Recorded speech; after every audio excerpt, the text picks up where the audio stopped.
These are the Lagrange points. Again, I don't fully understand the physics of it, but when two large objects are orbiting, so when two objects are orbiting each other in space, they both have a degree of gravity, and right between them, there's a sweet spot where the gravity cancels out, and you can hang a machine there with almost no fuel. So it can be there for years and years. You can just park it. L2 is where the James Webb Telescope is. Prime real estate. You want to be there. You don't want to be at that far little dot in the far right, because there's no point, and anyway, it's 20,000 years away. You want to be at L2. You might have wanted to be at L3. The sci-fi writers used to use it before we then went round the sun, that there was a mirror Earth, exactly the same, but everything, they drove on the wrong side of the road, and the writing was backwards. And it's a great conceit, and there's a couple of good films about it, but they've been around in there. L5 is genuinely where the L5 Society, who are not loons, they're a genuine bunch of scientists, been around about 40 years now, who believe that the first space city that is built will be parked at L5 because they can hang it there without needing fuel, and it will stay in the same place. So you want to be there. I'm not sure what L4 is for. L1 is where the Americans intend, and their allies intend, to build the new space station, because the ISS is going out of service in about 4 or 5 years, leaving only the Chinese with the space station. No one else will have one. But L1 is where they'll park it, because you can hang it there, and you know it'll still be there when the rocket comes back to pick you up. So the satellites first. Incredibly important to us. Military communications, our phone, satellite navigation. If the ship goes 1 degree off course, it's going to be in trouble. If the plane goes 1 degree off course, as 1 degree gets wider and wider and wider, and you land in Norway instead of Libya, everything is to do with the satellites now. Our early warning nuclear systems are in the satellites. If the satellites fail tomorrow, the economy will collapse. We have the undersea water cables, which some of the internet would still work, but the world economy would collapse. These are the major satellite systems. Now, we call them all GPS, but that's because we never vacuum, we always hoover. Get the Hoover out. No, it's an Arnold. No, get the Hoover out. Get the Dyson out. No, it's a Hoover. So, GLONASS is the Russian one, Beidou is the Chinese one, Galileo EU, and the British are still inside it, but they were kicked out of the military side of it. And the only GPS is the original, the American Navstar. The extraordinarily limited friendship between Russia and China, they declared unlimited friendship last year. It's an absolute load of rubbish. It's a marriage of convenience. They don't particularly like each other. They've got very little in common, but they are united by a common foe. There's an old, I was going to say Italian, Roman general, whose name I've now forgotten, but Salus's theory is that alliances are built not by common friendships, but by a common anxiety about something else. That is the only reason the Russians and the Chinese are together. So they have this incredibly limited friendship. But as part of their unlimited friendship last year, they agreed that if part of their satellite system goes down, they'll be able to piggyback onto the other ones. That is actually very, very useful. Very useful. So, astropolitics. In my world, there's something called the heartland theory, which is geopolitics. It's Halford Mackinder. It's a theory that's more than 100 years old. You can't prove it. I don't take much time to bother with it. But Dolman has taken the heartland theory and its maxims and brought them up into astropolitics. Who controls low Earth orbit controls near Earth space. Who controls near Earth space dominates Terra, Earth. And that's because, although no one country is going to dominate or control it, it's international theory. No one can be allowed to, so you have to be there. Your satellites have to be there. Eventually, your military spacecraft have to be there. You have to be a player, because if you allow one power to, let's say, dominate the Strait of Hormuz, where 35% of the world's energy comes out of the Strait of Hormuz, which is at its narrowest point is about 25 miles wide, well, it would control the flow of 35% of the world's energy. It's the same theory. You cannot allow your competitors to be out there if you're not there. And it's sort of beginning of astropolitics. Dolman is a professor in America who was very generous with me with his time. He gave me a lot of help with the book. And as part of this astropolitics, Space Command, Space Force the Americans have. I think they were the second. The Chinese had the first Space Force. Americans have come in. Britain's got a Space Command. It's in High Wycombe, Strike Command. Yep. Yes, it is. It's over there. The Air Vice Marshal there was very kind with his time as well, and he was telling me that, you know, the popular idea of the American Space Force is, you know, space jets doing barrel rolls and firing photon torpedoes. You can't do a barrel roll in space anyway, and we don't have photon torpedoes. It's more, I mean, you never know, but now, in his words, they accentuate the capabilities of the ground forces. So if you've got special forces who are here, he's watching them, he knows where they are, and he can say, oh, half an hour up the road, there's a bunch of guys, you might want to sit tight. We can see that satellite X is going to be overhead of you in about an hour. That's the time you need to stop moving. So they accentuate the capabilities of the conventional forces. They will grow, these space commands. France has one. Germany has one. There's quite a few of them around now. They are a growth industry. Because you can't fight a modern war without space. It doesn't happen that way anymore. The first space war was called 1991, the Iraq War then. That's the first time that GPS was used to send missiles. But this is the first genuine space war, Ukraine. Because it was the first time that both sides had space assets. Now, the Russians have their own, and the Ukrainians had to buy it in from commercial companies. And this is another thing that's different about now than the 60s and 70s. Private enterprise is front and center in both military and the commercial aspects. So the Russians bombed a lot of the ground stations in the civilian areas and wiped out the internet in large parts,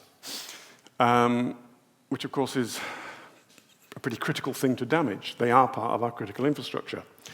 So who rode in on a big white horse? Elon Musk. Elon Musk flew in thousands of Starlink terminals.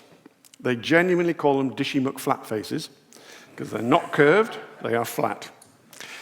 And they were distributed around the Irpin region, and he got the internet back up and running in about 2 to 3 days. Your loved ones can now say you're still alive. You can get your children out because they are targeting the civilian areas and you can't move, but now you can communicate. Out they go.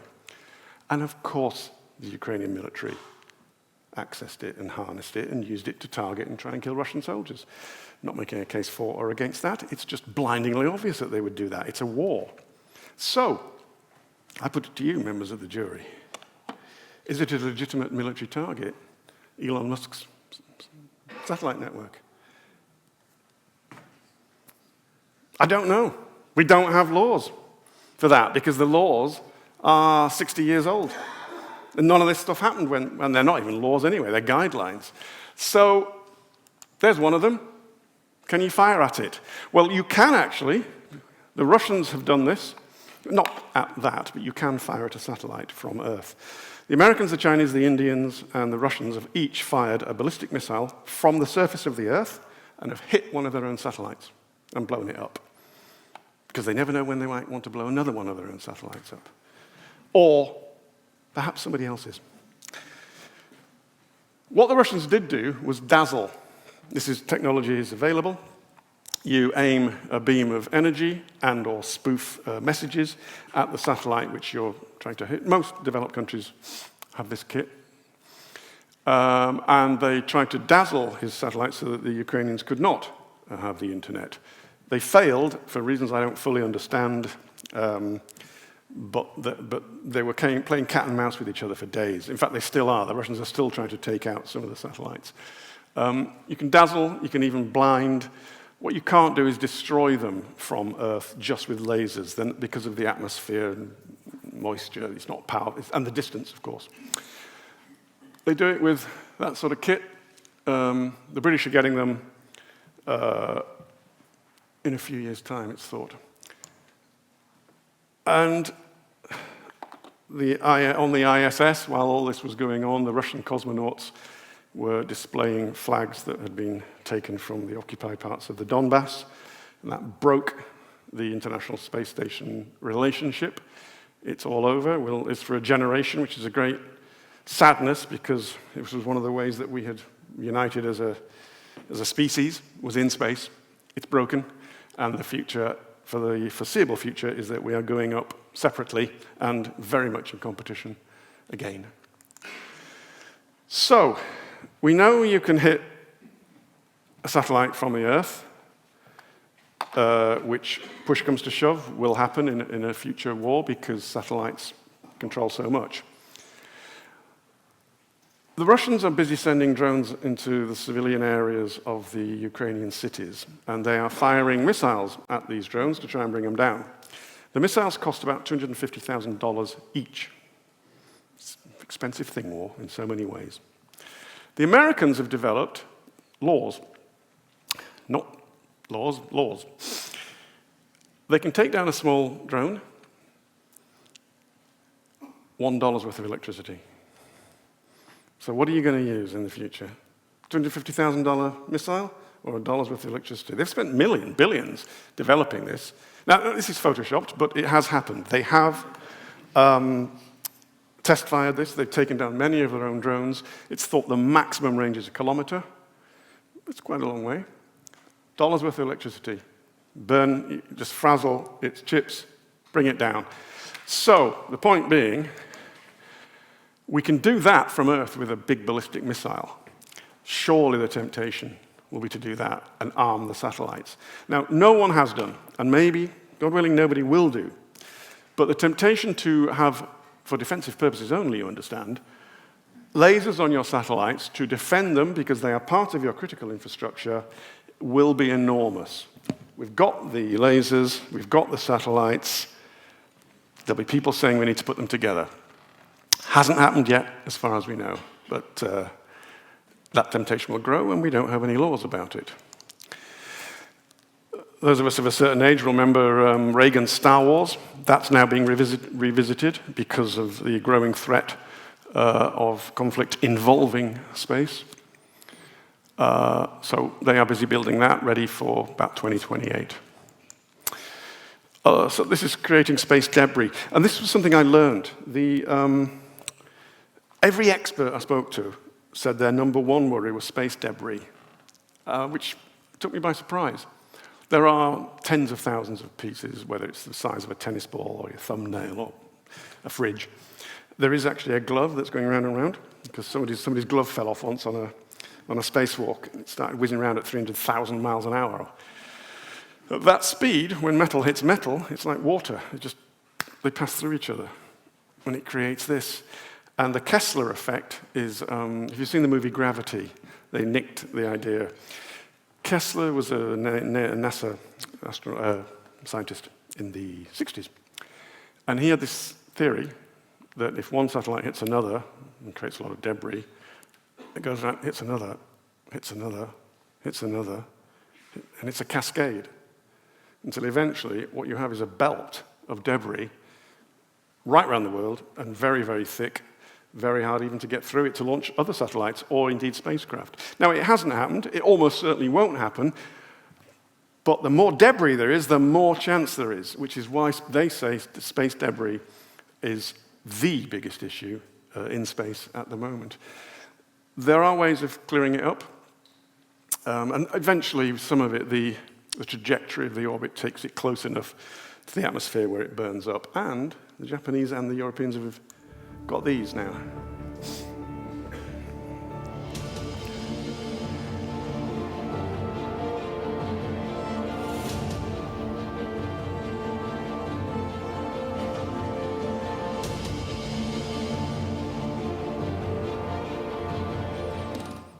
I want one of those. They're great, aren't they? Japanese are leading the charge. If you've ever been to Japan, you don't see litter. So they've just taken that concept and run with it, flown with it. So if only we had a treaty about all this stuff. We do. It's just that it's written in 1967. Even Austin Powers didn't know there were lasers then. Actually, no, he did, lasers. It's a good treaty. It says we all agree we won't have weapons of mass destruction in space, so no nuclear weapons on satellites. Good. And since it was the Americans that exploded a nuclear bomb in space in the very early 60s from memory, it was a terrible mistake. There was a massive whoops after it when they realized the effect. They added to the radiation belt for like 10 years. Bits of debris were all over the place. They blew up a couple of satellites that had gone up by mistake. It was a massive whoops. And no one, as far as we know, has ever exploded a nuclear bomb in space since then. So it's a good treaty. It says things like there'll be no sovereignty for anybody. You can't have the moon, you can't have planets, you can't have bits of space. Everyone signed up to it, mostly. But it's completely out of date. There's nothing about lasers, nothing about commercial companies, because in those days it was state-led, and now it is state and commerce in sync. So it absolutely needs bringing up to date. There's nothing about how close satellites can be to each other. There's nothing about arming satellites with lasers. It just desperately needs bringing into the 21st century, because technology is 60 years ahead of it. Technology is always ahead of the law, not usually by 6 decades, though. There is the Artemis Accords. I'm sure most of you keep a copy of UNCLOS by your beds, the United Nations Convention on the Law of the Sea, just in case you need to look up how many nautical miles and exclusive economic zones. Most people agree with UNCLOS. It's the rules of the road for the sea. If I'm going that way and you're going that way, we'll do that and we won't hit each other. I've got my exclusive territory, we've all agreed, etc. Not everyone signed it. Turkey hasn't signed it. US hasn't signed it. But everyone actually agrees that's the rules of the road. So it wasn't 160 countries signed it like that. It was a few dozen, and then you add and you add and you add. And when enough countries have signed a treaty, it becomes generally accepted by the international community, or communities, or community, as accepted law. Difficult concept, international law, but law. So that's what they want to do with this, with its 23 now, I think, signatures. Now, the Americans drew up the Artemis Accords. Therefore, this is their vision. It's an American vision of the guidelines for space in the 21st century. We've signed it because it's a bilateral agreement with each of the countries. Rwanda has signed it, UAE, Nigeria, Japan, a lot of the leading countries. Majority of them are advanced industrialized nations and democracies, and that mirrors the American-led various alliances on Earth. Chinese weren't invited. The Wolf Amendment by Congress bans NASA from working with the Chinese because they kept nicking all the intellectual property, and there's no chance of Russia being invited for obvious reasons. So there's another block going up. Chinese-led, Russia is its junior partner. They're pulling in authoritarian states like Iran. So you've got these two blocks going up, back to the moon and elsewhere.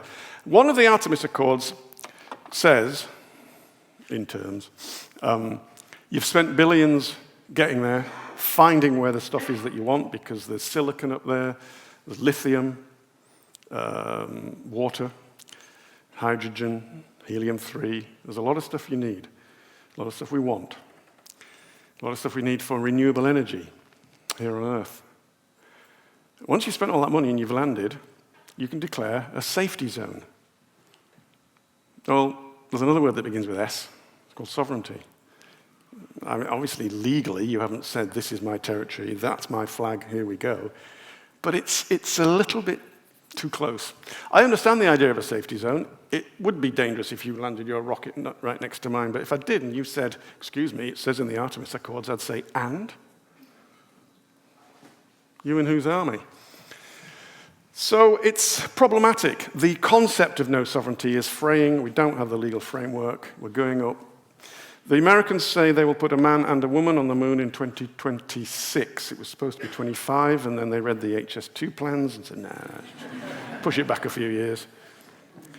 Followed by another one the following year, well, every year, up to 2032, at which point they have laid out the basis for a base. So they intend to start building the base early 2030s, and they'll be mining shortly afterwards. The Chinese have actually just brought forward their timetable. They're looking at the very skeletons of a base by 2028. It sounds ambitious, but it is all happening. On the plus, well, no, maybe that is a plus side, but on a definite plus side, there are people that say we shouldn't be in space at all. I think the satellites help us track hurricanes. That helps, saves lives. The satellites help us measure the temperature of the oceans, which gives us an idea about climate change. They do a lot more. They tell small subsistence farmers where, in about a 100-yard area, you should plant and at when, what time of year. Hugely important. Most of the African countries that are in space are there only to do with agriculture and knitting together the continent, knitting together its road networks, its rail networks, and its agricultural networks. And agriculture is a massive thing for Africa. So they're really, really helping the satellites. We are 3D printing in space. We are doing incredible medical experiments, especially with human tissue in zero gravity, which is my other space joke. I'm told my book, if you read it in the space station, is very hard to put down. Thank you. Hey. Try the chicken, I'm here all week. So there's just amazing stuff going on, really positive stuff. I suspect we will have fields of solar panels up there deflecting the solar energy down to Earth, because there's no night and day up there, so it'll be 24/7. Because we haven't yet invented the batteries to capture that amount of electricity. So at night, here in the solar fields, it's dead time. It would be, if it was coming down all the time into the panels, it could then be fed out all the time into the networks. So we're not there yet. Most of the stuff we discussed about, it's happening. There are more theoretical stuff coming down the line. And as I said, it's got much cheaper.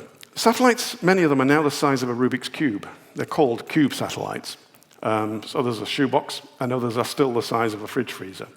So if you've got a cube one, you can build 20 of them. In Nigeria, the universities, they're building their own CubeSats in the unis, stick them in the front of the top of a cockpit, and before, you'd have to pay someone to take up your fridge freezer-sized satellite on one trip, and you paid everything.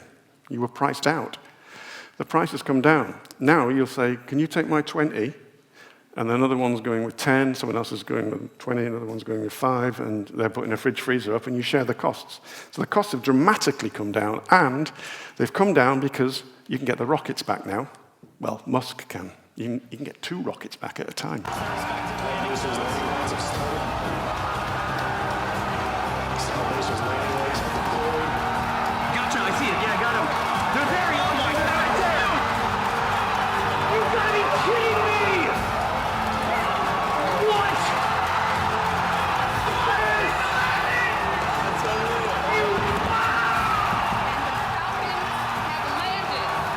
It's not sci-fi.